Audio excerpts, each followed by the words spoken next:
रोज़ा फ़र्ज़ क्यों किया गया?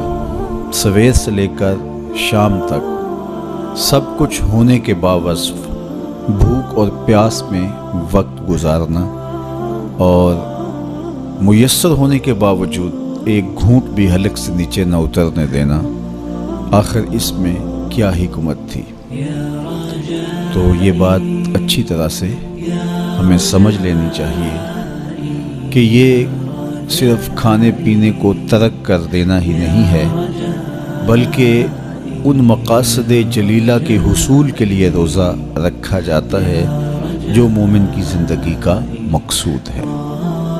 और अगर कोई शख्स खाना पीना तो तर्क कर देता है लेकिन उन उमूर से नहीं रुकता जिन उमूर से रोकना इन रोज़ों का मकसूद था, तो उसका रोज़ा नहीं कहलाता। मेरे और आपके आका व मौला हुजूर नबी रहमत सल्लल्लाहु अलैहि वसल्लम ने इरशाद फरमाया, मन लम यदा कौल ज़ूर वल अमल बिही फलैसा लिल्लाहि हाजतुन फ़ी अन यदा ताअमहु व शराबहु। जिसने झूठ और उस पर अमल करना ना छोड़ा, झूठे काम तर्क नहीं किए, उसका भूखा और प्यासा रहना अल्लाह को मंजूर नहीं।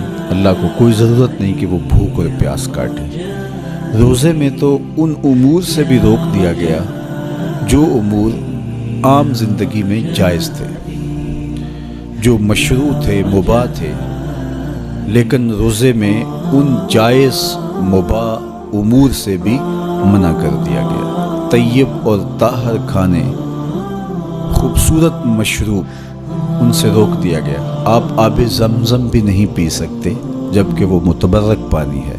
शहर मदीना में बैठकर शहर मदीना की पकी हुई खजूरें भी आप नहीं ले सकते, इसलिए कि आप रोज़े से हैं। तो रोज़े में आपको मुतबर्रक चीज़ें खाने से भी रोक दिया गया, मुतबर्रक मशरूब पीने से भी मना कर दिया गया। तो मुझे बताइए, जो रब आपको मुतबर्रक मशरूब और पाकीज़ा खानों से भी एक मखसूस वक्त के लिए रोक रहा है, तो जिन उमूर से आम ज़िंदगी में शरीयत इस्लामिया ने हमें मना किया, हमारे रब ने हमें मना किया, तो अगर रोज़े के दौरान हम वो उमूर बजा लाएं तो फिर रोज़े की मकसदियत हासिल नहीं होगी। तो इसीलिए फरमाया, जिसने झूठ और झूठे काम नहीं छोड़े, उसके भूखा और प्यासा रहने की अल्लाह को कोई ज़रूरत नहीं है। तो वो ये चाहता है कि मेरे बंदे उन उमूर से भी जब रुक जाएंगे जिन उमूर से आम ज़िंदगी में नहीं रोका गया, तो वो लाजमी तौर पे उन उमूर से रुकने की कोशिश करेंगे जिन उमूर से उसे मना किया गया है। तो जब ये चीज़ इंसान का फ़हम, इंसान की अक़ल और इंसान की खिरत तय करती है, तो फिर लामहला तौर पे रुकने की आदत उसके अंदर तक़वे की नशअत का ज़रिया बनती है। आपने अमूमी तौर पे देखा होगा कि रमज़ानुल मुबारक का माह नूर जब इख्तिताम को पहुंचता है, हमारे सामने ईद के 2-4 दिन भी ये मशक रहती है। अचानक कोई मशरूब आया और पीने लगे तो रुक गए।